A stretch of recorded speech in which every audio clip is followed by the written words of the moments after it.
한번 따라 하시겠습니다. 애통하는 자는 복이 있나니. 지금 영상을 통해서 예배하시는 우리 거룩한 빛 광성교회 성도님들 모두에게 주님의 평안과 위로가 있기를 기원합니다. 현재 코로나19 사태가 매우 심각한 상태로 격상이 되어진 상황 속에서 거룩한 빛 광성교회 당회는 교회와 성도 그리고 지역을 보호하고자 오늘과 같은 어려운 결정을 내렸습니다. 앞으로 3월 8일까지 모든 예배 및 교회 시설 출입을 전면 통제하기로 했습니다.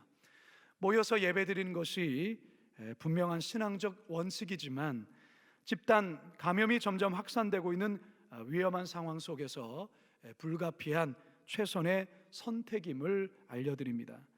비록 물리적으로 교회에 나와 예배를 드리지는 못하지만 영상을 통해서 우리 성도님들 각자의 삶의 자리에서 더욱 전심으로 하나님을 예배해 주셨으면 합니다. 특히 이제 올해부터 시작된 11010 가정 예배 운동이 여러분의 가정에 잘 정착되는 그런 기회로 삼아 주시기를 바라고요.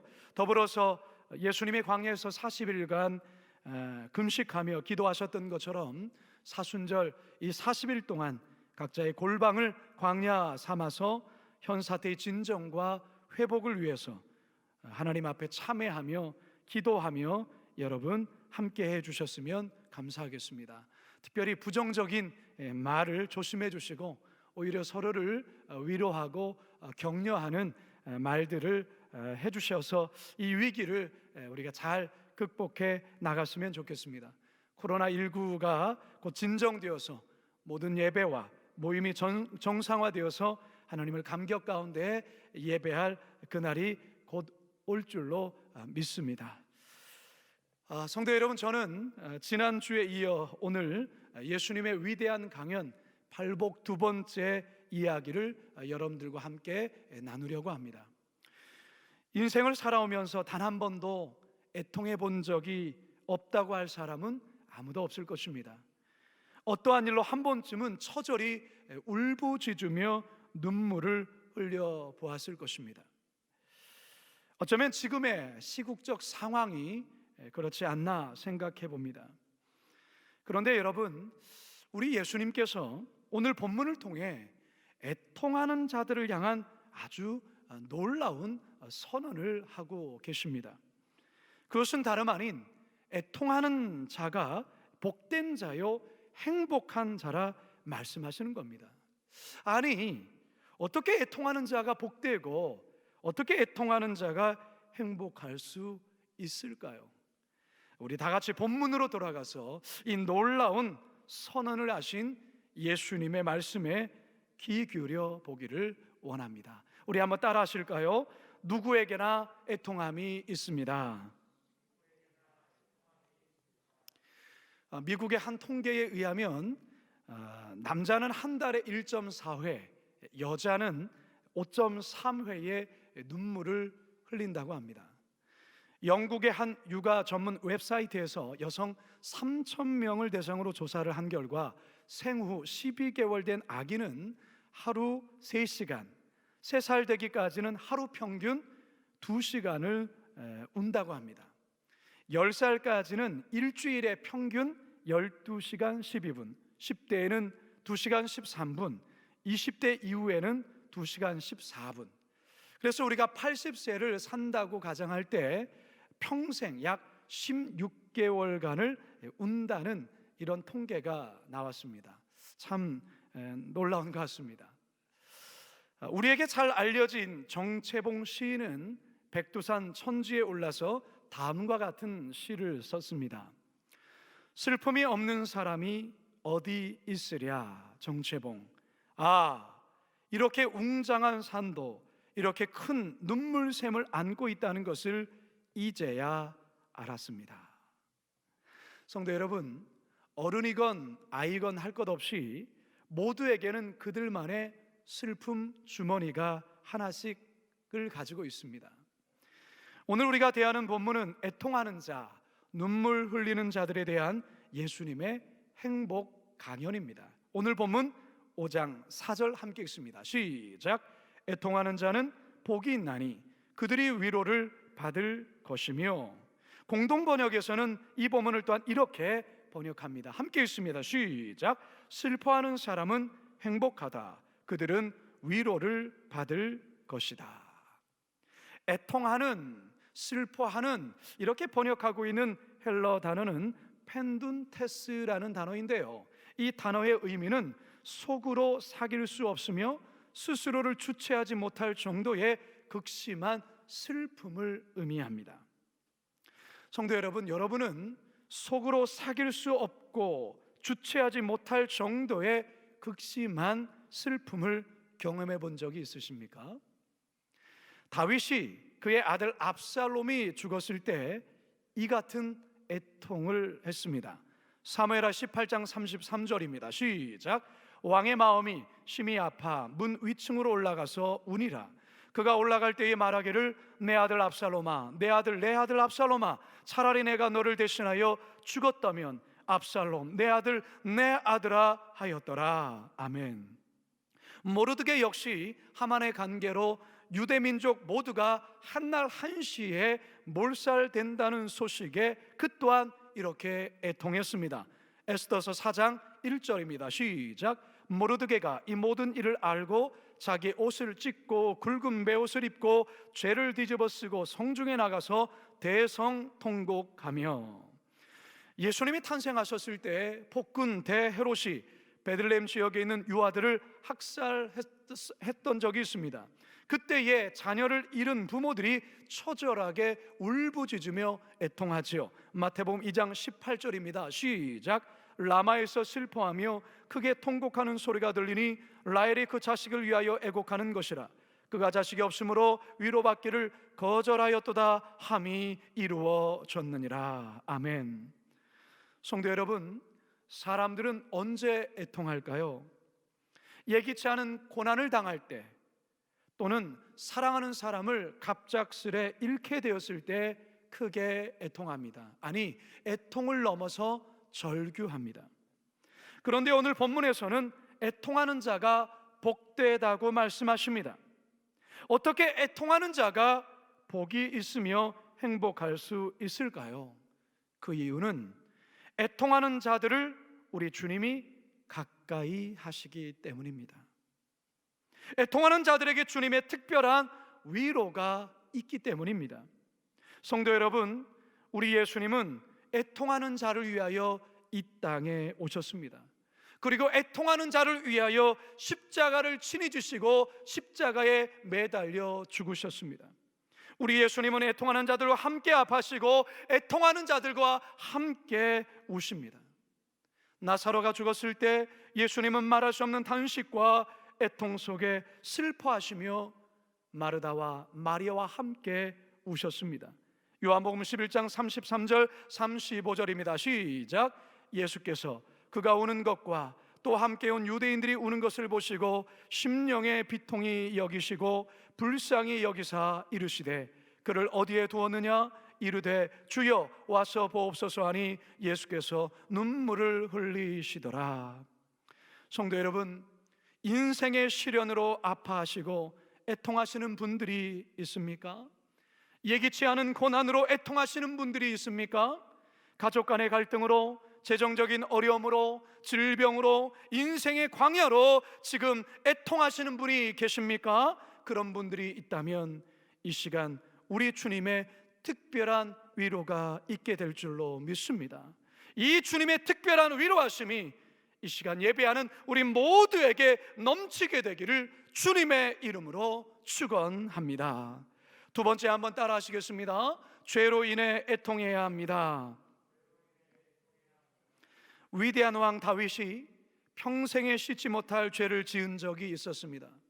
충신 우리아의 아내 바세바를 궁으로 불러들여 그를 간음하고 그가 임신하자 그 사실을 은폐하기 위해서 전쟁터에 나가 싸우고 있는 우리아를 급히 불러 아내와의 잠자를 유도해 보았습니다. 하지만 뜻대로 되지 않자 싸움이 치열한 곳에 다시 보내어 의도적으로 죽게 하는 극악 무도한 죄를 지었습니다. 모든 게 완전 범죄로 끝날 것 같았던 이 사건을 하나님은 나단 선지자를 보내어 다윗의 추악한 죄를 폭로하시고 밝히셨습니다. 다윗은 자신의 죄가 만천하에 드러나자 즉시로 왕좌에서 내려와 땅에 엎드려 자신의 죄를 자백합니다. 그 이후로 다윗은 날마다 회개하며 애통하며 눈물로 하나님께 나아가는데, 그렇게 해서 쓴 시가 시편에 무려 7편이나 됩니다. 그 중에서 하나인 시편 6편 6절입니다. 시작. 내가 탄식함으로 피곤하여 날마다 눈물로 내 침상을 띄우며 내 혀를 적시나이다. 아멘. 시편 51편 9절에서 10절입니다. 시작. 주의 얼굴을 내 죄에서 돌이키시고 내 모든 죄악을 지워 주소서.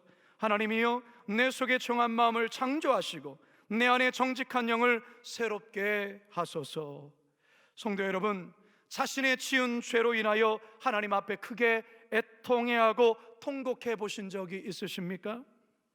다윗처럼 실제적인 간음죄나 살인죄를 저지르지는 않았지만 생각으로 지은 죄, 마음으로 지은 죄, 입으로 지은 죄로 아파하고 눈물 흘려보신 적이 있습니까? 사실 인간은 예수님을 만나기 전에는 영적 감각이 마비된 상태라 죄를 짓고도 부끄러움을 잘 느끼지를 못합니다. 이것은 마치 전신마취를 한 환자가 수술을 할 때에 아무런 통증을 느끼지 못하는 것과 같습니다. 그러다가 마취가 풀리면 어떤 일이 벌어집니까? 말로 다 할 수 없는 통증이 그 온몸 가운데 느껴지지 않습니까? 마찬가지로 영적인 감각이 죽었다가 영적인 감각이 살아날 때에 우리 안에 말할 수 없는 죄로 인한 애통함이 일어나게 되는 것입니다. 지금까지 내 고집대로 내 마음대로 살아왔던 삶의 순간순간이 하나님 앞에서 너무나도 죄스럽게 느껴지면서 탄식이 흘러나오고 애통하게 되는 것입니다. 저는 신학교 시절에 제가 속한 선교단체에서 신학생들만을 모아서 말씀 사경회를 가졌던 적이 있습니다. 당시에 제자들 교회를 담임하셨던 김서택 목사님께서 오셔서 말씀을 인도하셨는데요, 그날 저에게 바로 이와 같은 영적인 일이 일어났습니다. 말씀을 듣는데 말씀 하나하나가 마치 의사가 메스를 대고 가슴을 수술하는 것처럼 마음에 큰 찔림과 아픔이 일어나면서 설교가 끝날 때까지 계속해서 눈물만이 흘렸고, 말씀이 끝나서 통성기도하는 시간에 마치 화산이 폭발한 것처럼 하나님 앞에서 통곡하며 기도했던 그러한 기억이 있습니다. 우리 아버지 세대와 어머니 세대는 참 부흥회를 많이 하지 않았습니까? 그때 부흥강사 목사님은 죄에 대해서 아주 신랄하게 그리고 강하게 도전하면서 성도들의 회개를 촉구하였습니다. 설교 후에 통성으로 기도할 때면 성도들은 마치 화산에서 폭발한 듯한 통곡과 애통으로 회개하며 기도하는 역사들이 참 많이 일어났습니다. 그때에 불렀던 찬양 가운데 바로 이와 같은 찬양이 있었지요. 세상에서 방황할 때 나 주님을 몰라내 내 맘대로 고집하며 온갖 죄를 저질렀네. 예수여, 이 죄인도 용서받을 수 있나요? 벌레만도 못한 내가 용서받을 수 있나요? 이 죄인의 애통함을, 이 죄인의 애통함을 예수께서 들으셨네. 못 참은 사랑의 손 나으로만 주셨네. 내 주여 이 죄인이 내 주여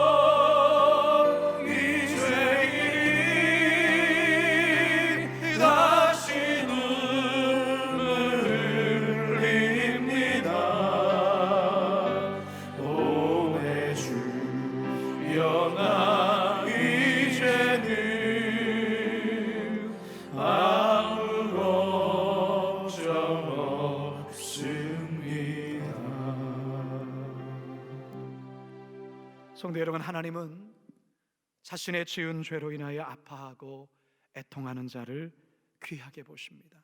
긍휼히 여기십니다. 이사야서 66장 2절 하반절, 물은 마음이 가난하고 심령에 통해하며 내 말을 듣고 떠는 자 그 사람은 내가 돌보려니와. 시편 51편 17절에 하나님께서 구하시는 제사는 상한 심령이라. 하나님이여 상하고 통해하는 마음을 주께서 멸시하지 아니하시리이다. 성도 여러분, 여러분들 안에 죄에 대한 애통함이 있습니까? 이 시간 여러분 자신을 돌아보시기 바랍니다. 죄에 대해 애통하는 자는 영적으로 살아있다는 증거입니다. 반대로 죄에 대해서 애통함이 없는 자는 영적으로 병들었다는 증거입니다. 그런데 여러분, 자신의 지은 죄로 인하여 애통할 뿐만 아니라 남이 지은 죄로 인하여서도 애통해야 합니다. 부모들이 혹은 조상들이 우상 숭배나 귀신을 숭배했던 죄에 대해 애통하고 아파해야 합니다.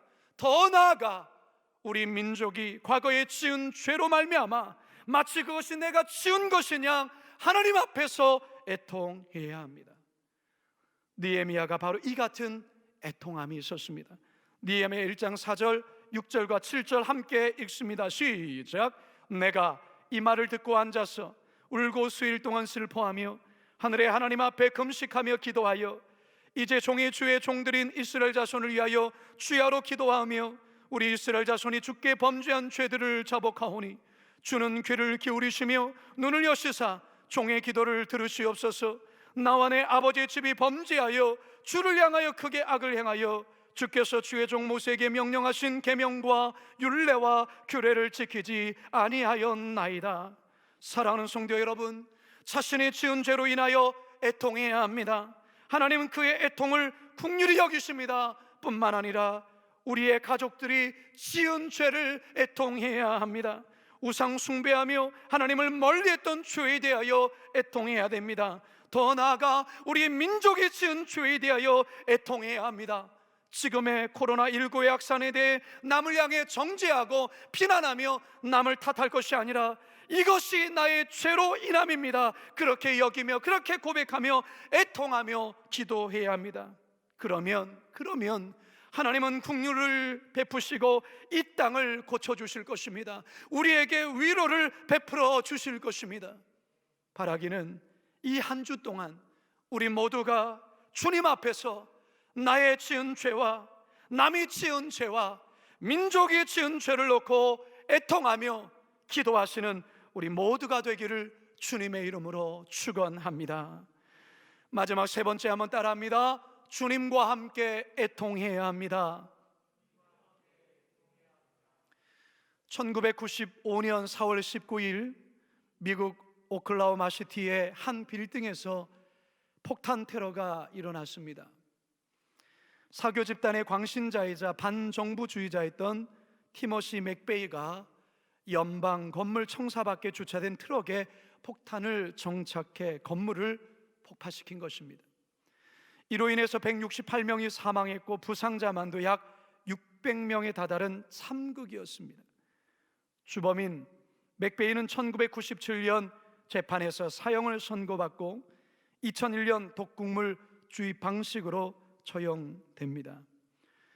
오클라호마시와 연방 정부는 뼈대만 남은 청사 건물을 그해 5월 23일 헐고 그 자리에 국립 추모 박물관을 건립해서 희생자와 생존자, 헌신적으로 나선 구호 인원을 추모했습니다. 그런데요, 추모관 길 건너편에 하나의 상이 세워져 있는데 예수님의 상이 세워져 있습니다. 손으로 얼굴을 가리며 눈물 흘리는 예수님 상이십니다.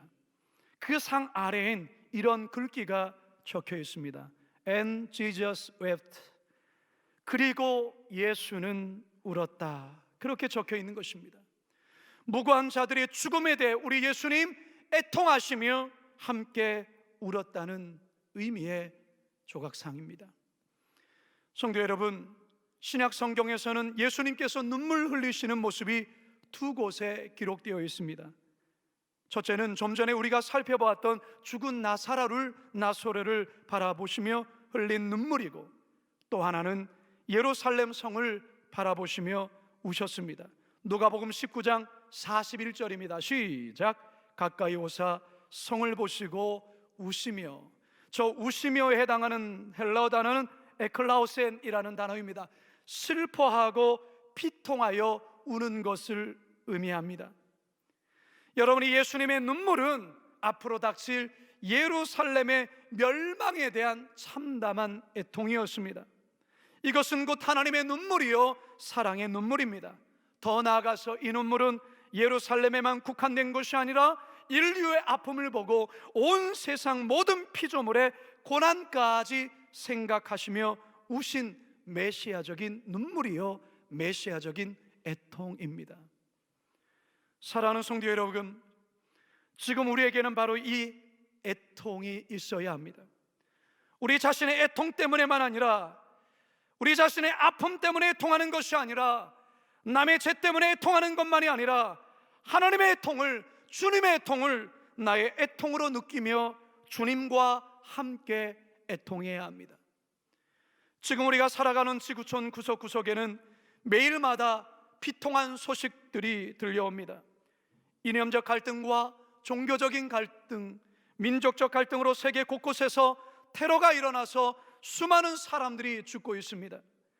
아프리카는 여전히 가뭄과 식량난으로 굶주려 죽는 아이들이 하루에도 수백 명, 수천 명에 이릅니다. 깨끗한 물이 없어 흙탕물과 같은 물을 먹고 이질에 걸려있는 아이들, 약 하나만 있으면 고칠 수 있는 병을 약이 없어서 죽어가는 이들도 많습니다.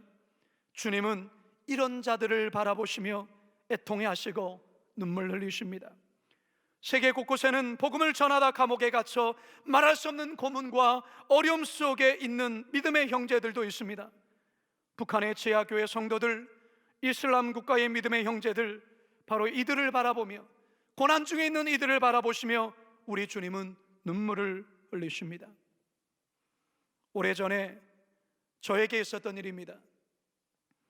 TV에서 아프리카 어린아이들이 배가 불뚝 나오고 입 주변에는 파리가 알을 까서 입 주변에 파리가 득실되는 안타까운 모습을 TV에서 방영했던 적이 있습니다. 어떤 아이는 아사 직전에 있어 백가죽만 남아 숨을 겨우 몰아쉬고 있던 모습이었습니다. 그저 아무 생각 없이 그 장면을 보고 나서 몇 시간 후에 기도실에 들어가 기도하는데 저의 눈에 그 아이들이 어른거렸습니다. 그리고 저희 마음속에 이런 세미한 음성이, 주님의 음성이 들려왔습니다. 아들아, 너는 저 아이들이 누구인지 아느냐? 아니요, 저는 잘 모릅니다. 너는 저 아이들의 이름을 아느냐? 저는 저 아이들의 이름을 모릅니다. 나는 그 아이들의 이름을 안다. 저 아이들이 태어났을 때에 그 부모가 한없이 기뻐했던 그 기쁨을 안다. 동시에 배가 고파서 죽어가는 저 아이들을 끌어안고 고통 속에 울부짖는 그 부모의 애통 또한 안다. 이 세미한 음성이 들려왔을 때 저는 통곡할 수밖에 없었습니다. 왜요? 하나님이 그들 때문에 아파하시고 애통하시는 그 애통이 느껴졌기 때문에 그렇습니다. 성도 여러분, 사랑하면 고통도 함께 느껴진다는 말이 있습니다. 우리가 하나님을 사랑한다면 하나님의 애통을 느끼는 것은 너무나도 당연한 것입니다. 하나님의 눈물이 나의 눈물이 되는 것입니다. 성도 여러분, 이 시대가 가지고 있는 애통, 지금 이 나라가 가지고 있는 애통이 있습니다. 우리가 그 애통을 안다면, 우리 주님께서 이 나라와 이 민족 가운데 일어나고 있는 그 애통을 바라보시며 그 애통하시는 그 눈물을 우리 또한 느껴야 될 것이고, 이 땅의 애통에 대해서 아무런 느낌이 없이 가만히 있게 되어진다면 우리는 주님에 대한 애통을 느끼지 못하는 자인 것입니다. 며칠 전 뉴스 기사에 실린 이 사진을 보고 마음이 울컥했습니다. 대구에서 의료진이 턱없이 모자란 가운데 쉼없이 힘겹게 일을 하다 지쳐 앉아있는 의료진의 모습입니다. 성도 여러분, 대구에서 코로나19와 사투를 벌이고 있는 이들을 위해서 우리는 애통하며 눈물로 기도해 주어야 합니다. 성도 여러분, 천국은 어떤 자들이 갈까요? 천국은 애통하는 자들이 가는 나라입니다. 자신의 죄로 애통하는 자들, 세상의 시련으로 말미암아 말할 수 없이 애통하는 자들, 더 나아가 하나님의 눈물 때문에, 하나님의 아픔 때문에 애통하는 자들이, 바로 그런 자들이 천국에 들어가는 것입니다. 성도 여러분, 여러분들에게는 이 애통이 있습니까? 여러분들에게는 이 말로 다 할 수 없는 애통이 있으십니까? 이제 저는 말씀을 마치려 합니다. 여러분들에게는 자신의 어려움 때문에, 자신의 고통 때문에 아파하시는, 애통하시는 분 있을 줄 압니다. 우리 주님 그 애통 불쌍히 여기시고 그 애통에 대해서 위로하실 것입니다.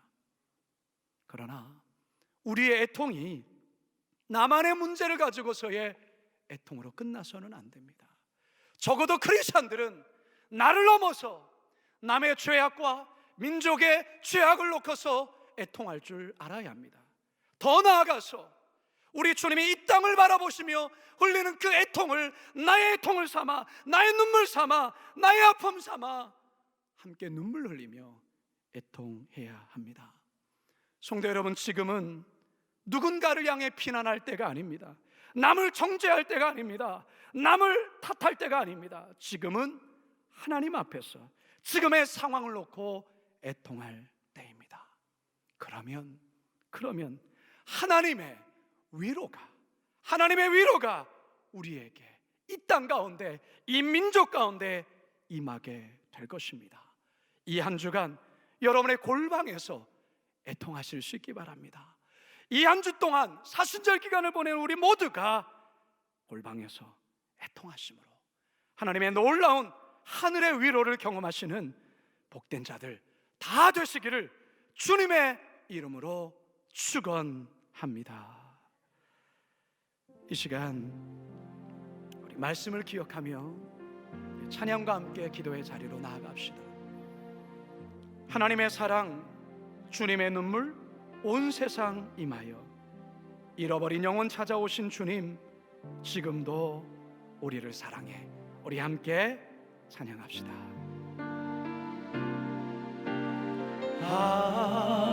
하나님의 사랑, 주님의 눈물, 온 세상 임하여 잃어버린 영혼 찾아 오신 주님, 지금도 우리를 사랑해.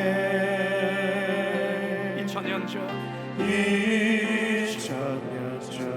하늘 보좌 버리고 이 땅에 오신 주, 하나님 어린 양 되사 생명 주며 지를 증거하라 하시네. 나를 믿네, 나를 믿네.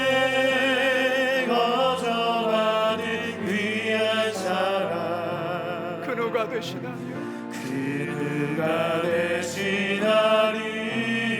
나의 생명 나의 생명 날 때까지 그 사랑을 전하리라. 그 사랑을 전하리라. 나는 믿네 거저받은 나는 믿네 거저받은 귀한 사랑. 그 누가 되시나리요. 그 누가 되시나리요. 나의 생명 다할 때까지 그 사랑을 전하리라. 그 사랑을 전하리라. 사랑하는 성도 여러분, 여러분들 중에는 말할 수 없는 인생의 고난으로 애통 속에 있는 성도들이 있을 줄 압니다. 사랑하는 사람을 예기치 않게 잃어버림으로 인하여 국심한 슬픔 속에 애통하는 자들이 있을 줄 압니다. 하나님께서 그런 자들에게 이 시간 위로해 주실 줄로 믿습니다. 그러나 우리들의 애통이 나 자신의 문제만으로 애통해서는 안 됩니다. 내 자신의 죄를 바라보며 애통해야 되고, 뿐만 아니라 하나님을 알지 못해서 영원한 지옥으로 떨어지는 저 영혼들을 바라보며 애통해야 됩니다. 더불어서 이 땅과 이 민족과 이 나라를 위하여 여러분 애통해야 됩니다. 주께서 이 세계에 무고한 자들이 죽어가는 것을 바라보시며 한없이 우시는 그 주님의 눈물로 우리가 애통하며 나가야 됩니다. 이 시간 애통하는 자에게 복을 주신다고 하신 이 주의 말씀 붙잡고 우리 주여 한번 부르짖고 함께 기도하며 나가겠습니다. 주여, 살아계신 아버지 하나님, 애통하는 자는 복이 있다고 말씀하신 주의 음성을 하나님 우리가 듣습니다. 오 하나님 아버지, 이 시간 예배 가운데 있는 자들에게 인생의 고난과 인생의 말할 수 없는 시련으로 애통하는 자들이 있습니다. 하나님 저들을 위로하여 주시옵소서. 하늘의 위로가 아버지가 하여 주옵소서. 우리들의 자신의 죄로 인하여 하나님 앞에 애통하는 자들 되게 하여 주옵소서. 뿐만 아니라 아버지 하나님, 지금 이 땅에 벌어지는 사태를 놓고 온 세계에 비춰지는 놓고 하나님 앞에 애통하게 하여 주옵소서. 하나님의 애통을 나의 애통 삼고 주님의 눈물을 나의 눈물 삼아 하나님 앞에 애통하며 나갈 수 있도록 주여 인도하여 주시고 역사하여 주시옵소서. 한 가지만 위해서 더 기도합니다. 이 시간 코로나19로 인하여서 말할 수 없는 두려움 속에 있는 확진자들을 위해서 우리는 중보하며 기도합시다. 더불어서 대구와 경북 지역에 많은 의료진들이 또한 자원함으로 그곳에 가서 사투를 벌이고 있는 의료진들 주여 붙들어 주시옵소서 기도합시다. 또한 지금 여러 많은 경제의 어려움으로 인하여 창업자들이 말할 수 없는 눈물 속에 있습니다. 주여, 주여 어서 속히 코로나19가 종식되게 하여 주시고 일상의 삶이 회복되게 하여 주시고 성도들 또한도 정상적으로 나와 예배할 수 있는 그날을 어서 속히 허락하여 달라고 주여 몸으로 짓고 기도합니다. 주여, 살아계신 아버지 하나님, 코로나19 사태로 말미암아 하나님 아버지 이 땅에 말할 수 없는 탄식과 눈물이 있습니다. 주여 저 대구 땅을 주의 보혈로 덮어주시옵소서. 아버지 하나님 경북 지역을 주의 보혈로 덮어주시옵소서. 아버지 턱없이 모자란 의료진과 의약품과 아버지 많은 어려움 속에 있습니다. 주여 많은 차원하는 자들을 보내주시옵시고 아버지 하나님 확진자들이 불안과 두려움 속에 떨고 있습니다. 저들을 위로하여 주시옵소서. 아버지 하나님 더 이상 확산들이 멈추게 하여 주시옵소서. 아버지 나라의 경제가 늘리고 있습니다. 어서 속히 아버지 하나님 아버지 경제가 정상대로 회복되게 하여 주시고 사용업자들의 눈물을 주께서 닦아주시옵시고 이 어려움의 상황들을 아버지 지혜롭게 극복함으로 우리 성도들 함께 주의 전에 나와 예배할 수 있는 은혜를 주님 허락하여 주시옵소서. 사랑의 하나님, 우리 예수님께서 당시에 말할 수 없는 애통하는 자들을 바라보시며 애통하는 자는 복이 있다고, 그들의 위로를 받을 것이라고 말씀해 주신 이 말씀이 우리에게 얼마나 위로가 되고 힘이 되는지. 하나님, 이 나라가 지금 애통하고 있습니다. 하나님, 이 나라가 눈물 흘리고 있습니다. 주여 우리를 불쌍히 여겨 주시옵소서. 우리의 죄로 인함입니다. 나의 죄로 인함입니다. 하나님 아버지, 나의 죄에 대하여 애통하며 눈물 흘리게 하여 주시고, 이 민족이 지은 죄와 교회가 지은 죄를 애통하게 하여 주시옵시고, 이 땅을 바라보시며 아버지 하나님 또한 지금의 사태를 바라보시며 눈물 흘리시는 그 주님의 눈물을 나의 눈물 삼고, 우리 성도들 골방에 나아가 애통하며 주님 앞에 기도할 때 하늘의 놀라운 위로가 부어질 줄로 믿습니다. 바로 그와 같은 사순절 기간 하나님의 한 주간 되게 하여 주시옵소서. 감사드리오며 예수님의 이름으로 기도드리옵나이다.